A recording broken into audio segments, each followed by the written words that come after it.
Le Da Fresh Morning, c'est 104.5 tonnes de bonne humeur. Tous les matins sur Urban FM.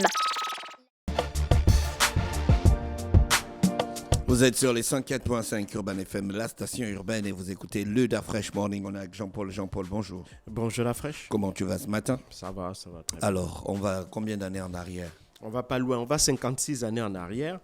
On va revenir le 4 avril 1968, c'est le jour de la mort du révérend Martin Luther King, qui avait été assassiné du haut du balcon d'un hôtel de Memphis, dans le Tennessee.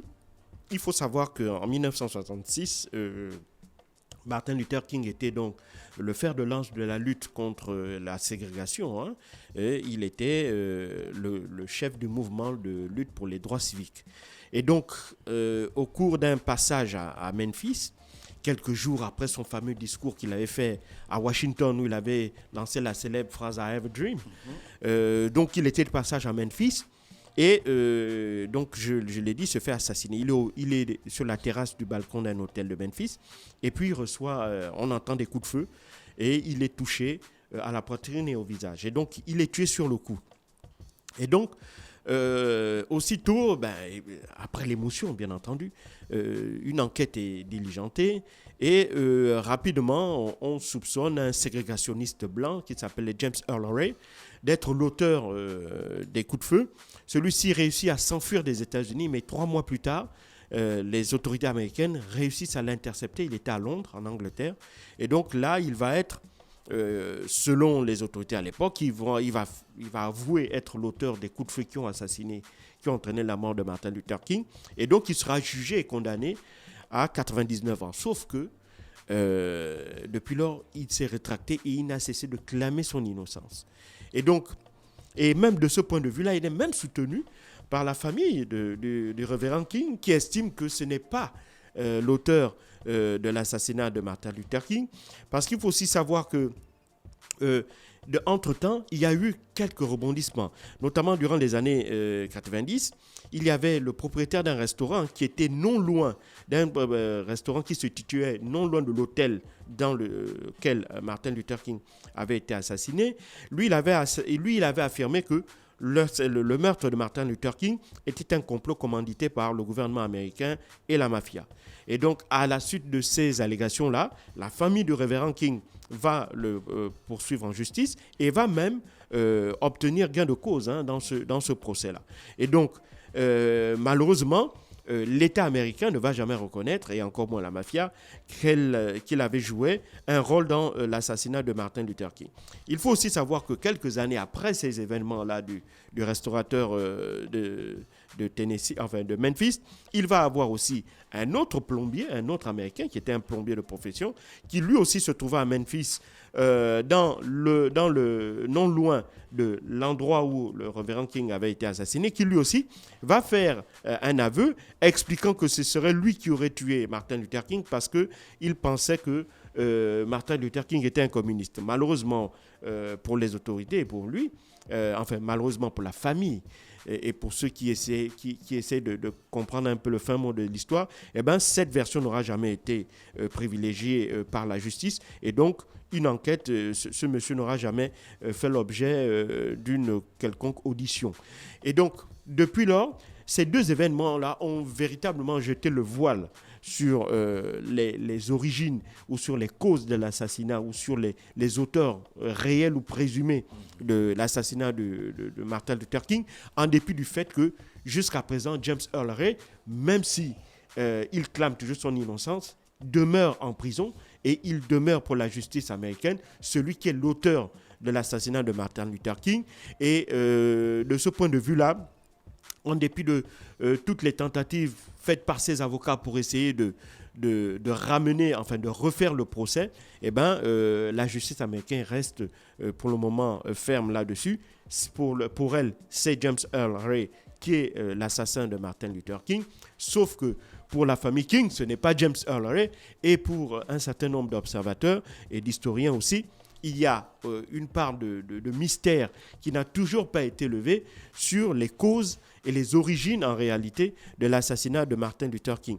C'est d'autant plus dommage que, évidemment, cette figure-là, il faut savoir que les années 60, c'était une année aussi très sombre dans l'histoire américaine. On avait la guerre du Vietnam, on avait l'assassinat de John Fitzgerald Kennedy, on a l'assassinat de son frère Robert Kennedy en 69, on a l'assassinat de Martin Luther King, on a l'assassinat de Malcolm X. Donc vraiment, et c'était une période où la lutte pour les droits civiques faisait rage aux États-Unis, où la question du racisme et de la ségrégation, même si le racisme n'a pas disparu aux États-Unis, mais la question du vote des Noirs, la question de l'accès du bénéfice pour les Noirs ou pour les minorités de manière générale à leurs droits civils et politiques, cette question-là faisait rage, aussi bien à travers les manifestations qui étaient organisées par le mouvement de lutte pour les droits civiques, qui était dirigé par Martin Luther King et un certain nombre d'hommes politiques, notamment au sein du Parti démocrate, qui avaient fait de cette question de la lutte pour les droits civiques des Noirs une question de société, une question politique.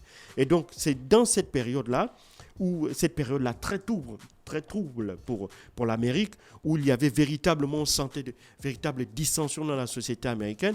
Et cette fracture-là générationnelle va s'accentuer notamment avec la guerre du Vietnam. On se rappelle du mouvement hippie qui va naître justement si tu veux, en opposition avec le fait que des jeunes Américains étaient envoyés au front. La plupart des Américains qui ont été tués ou qui ont été blessés, c'était des jeunes qui avaient 18, 19, 20, 22, 23 ans. Et donc le mouvement hippie, qui va le mouvement culturel de la culture rock et qui va commencer à distiller des messages pour appeler les gens à ne plus s'engager pour aller se battre dans un pays avec lequel ils n'avaient rien fait. Et mieux encore, d'autres événements même sportifs, tel que le cas de Mohamed Ali, qui avait refusé la conscription et donc qui avait refusé d'être enrôlé dans l'armée pour aller au Vietnam, estimant que les Vietnamiens n'avaient rien fait aux Noirs et que ce sont plutôt les Blancs ségrégationnistes, racistes qui sont aux États-Unis, qui s'en prennent aux Noirs. Et donc lui préfère se battre contre les Blancs plutôt que se battre contre des Asiatiques qui ne lui ont absolument rien fait. Donc toutes ces questions-là vont faire que, évidemment, l'Amérique, la société américaine était particulièrement divisée, dans un monde particulièrement violent, dans un monde particulièrement tiraillé entre des valeurs conservatrices et des valeurs progressistes. Et donc tout ça, c'est dans cette période-là très trouble que malheureusement l'une des plus grandes figures de l'histoire américaine du XXe siècle va disparaître et pour laquelle apparemment, un peu comme le cas de John Fitzgerald Kennedy, vous savez qu'en dépit de la déclassification encore d'un certain nombre de documents, l'origine et les instigateurs de l'assassinat de John Fitzgerald Kennedy restent une énigme aujourd'hui. On sait que la commission Warren n'avait pas correctement fait son travail et qu'en réalité, les conclusions sont des conclusions qui sont totalement erronées. Mais pour autant, la question est de savoir qui sont réellement les auteurs de l'assassinat de John Fitzgerald Kennedy. Est-ce le gouvernement américain? Est-ce la mafia avec laquelle on disait qu'il entretenait des liens via celui qu'il considérait comme son ami Frank Sinatra, qui avait des milieux, qui avait des relais dans le monde de la pègre, étant donné son statut, et qu'il chantait énormément. Il vivait à Las Vegas. Et donc, tout ça fait que ce trouble-là concernant l'assassinat de John Fitzgerald Kennedy, qui n'a jamais été levé jusqu'à ce jour, on retrouve aussi ces mêmes questionnements en ce qui concerne l'assassinat de Martin Luther King. Mais ce qui est clair, c'est qu'en l'absence véritablement, peut-être que si le FBI acceptait de déclassifier encore ces dossiers concernant Martin Luther King, parce qu'on sait qu'il faisait l'objet d'écoutes, de filatures de la part du FBI.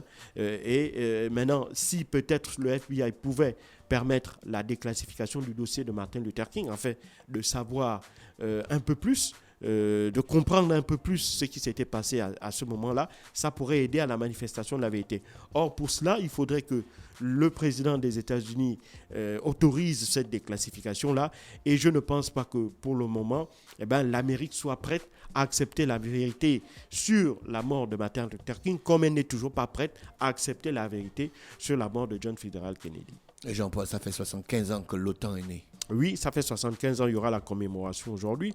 L'OTAN qui est passé par une forme de renaissance après les événements du 24 février 2022.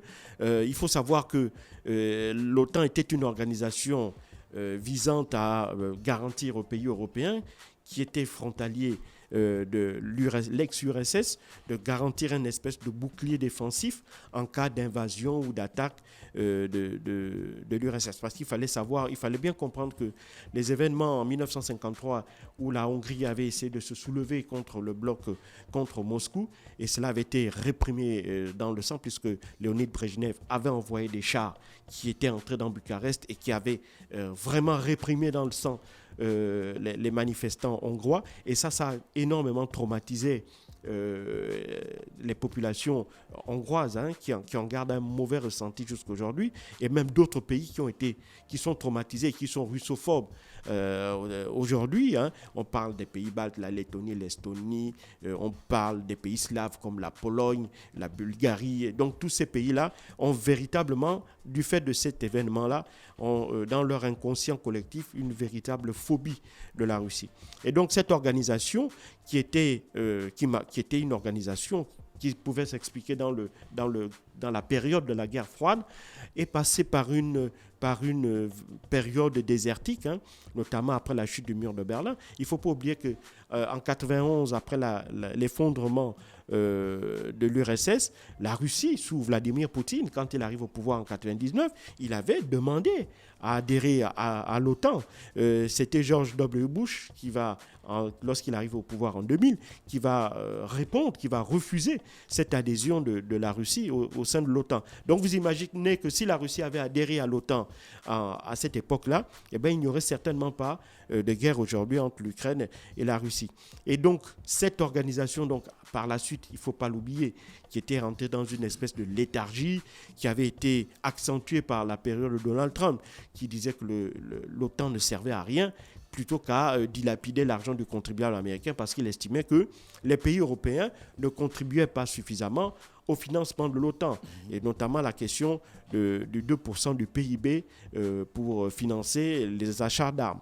Et donc, depuis les événements du 24 février 2022, avec le lancement de l'opération spéciale russe et donc l'invasion ukrainienne, un certain nombre de pays, même les pays qui jouaient d'abord la neutralité, des pays comme la Suède, des pays comme la Finlande, la Suède et la Finlande. La Suède partage une frontière maritime avec la Russie. La Finlande partage 2000 km de frontières terrestres avec la Russie. Donc ces deux pays qui avaient joué la carte de la neutralité, qui était un peu leur marque de fabrique, ont adhéré à la suite des événements du 24 février 2022, ont adhéré à l'OTAN. L'OTAN s'est élargie. Lorsque l'on regarde les pays de la mer Baltique, tous les pays qui sont frontaliers à la mer Baltique sont maintenant des pays membres de l'OTAN, sauf la Russie. Et pourtant, on dit que c'est la Russie qui agresse, c'est la Russie qui veut envahir, alors que c'est la Russie qui est encerclée. Et c'est ce discours-là et c'est cette réalité-là qu'il faut aussi... Depuis sa création, l'OTAN a déjà eu des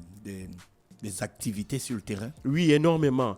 Mais l'une des activités les plus emblématiques et les plus controversées, c'est le bombardement de l'ex-Yougoslavie, donc de la Serbie en 1999. Il faut savoir qu'en dehors de tout cadre légal international, sans aucun mandat de l'ONU, l'OTAN avait décidé de bombarder la Serbie. On était en pleine guerre de Yougoslavie et l'OTAN avait décidé donc de bombarder la Serbie pour permettre à ce qu'un État qu'on appelle la Macédoine puisse être créé. Donc c'est l'OTAN qui a créé l'État qu'on appelle la Macédoine. Et donc la Macédoine, quand vous voyez la Macédoine aujourd'hui, c'est un État qui est sur le terrain en grande majorité composé de Serbes et de Macédoniens. Les Macédoniens sont même minoritaires. Et donc il y a toujours cette tension-là en Serbie, entre la Serbie et la Macédoine. Pourquoi? Parce qu'évidemment, il y a des questions de ces populations-là, un peu comme ceux qui à l'origine du déclenchement de l'offensive russe en Ukraine. Il faut savoir que l'Est de l'Ukraine était composé de populations essentiellement russophones. Mais l'OTAN justifie ça par le fait qu'il y avait un génocide en Serbie. Non, il y avait un génocide, mais c'était pas un génocide, c'était un génocide contre la minorité musulmane.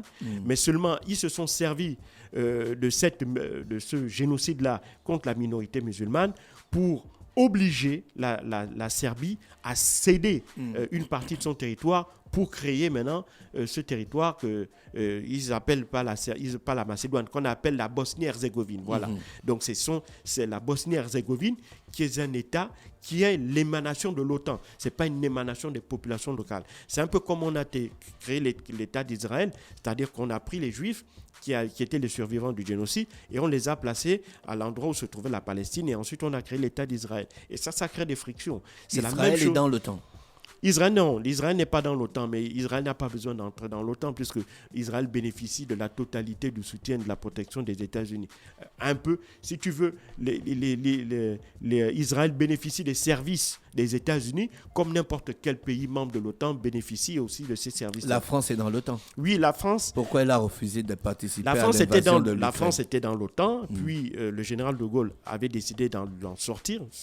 La France avait quitté ce qu'on appelait le commandement intégré. C'est en 2007, avec l'arrivée de Nicolas Sarkozy, que la France est retournée dans l'OTAN. Mais entre du général de Gaulle jusqu'à Jacques Chirac, la France n'était pas dans l'OTAN. Et c'est la raison pour laquelle, lorsqu'il y avait eu l'invasion en Irak en 2003, la France avait cette indépendance, cette voix indépendante-là, qui avait clairement dit non à l'intervention militaire américaine en OTAN, en Irak. Et donc, par conséquent, cela même avait tendu un peu les relations entre les États-Unis et la France. Ces relations vont par la suite se rafraîchir, se raffermir parce que les présidents qui vont succéder en réalité à Jacques Chirac, c'était des présidents qui étaient américophiles.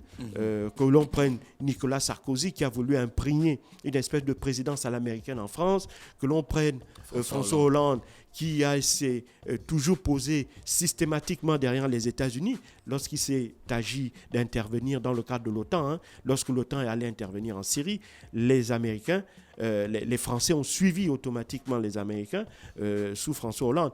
Et cette doctrine-là, ce positionnement français au sein de l'OTAN n'a pas changé avec l'arrivée d'Emmanuel Macron, qui est aussi en droit de fil avec la position des États-Unis. Et même pour ce qui concerne la guerre en Ukraine, la France a même pris les devants en tentant de devenir une espèce de chef de file de l'opposition européenne au conflit, à l'opposition à la Russie. Et ça s'est même vu puisque au moment où nous parlons, Anthony Blinken, qui est venu en Europe dans le cadre de la commémoration de ces 75 ans de la création de l'OTAN, ne fera qu'une seule escale, c'est une escale à Paris. Et à Paris, Anthony Blinken a tenu à saluer justement ce que les Américains considèrent comme étant le leadership français dans l'Europe actuelle.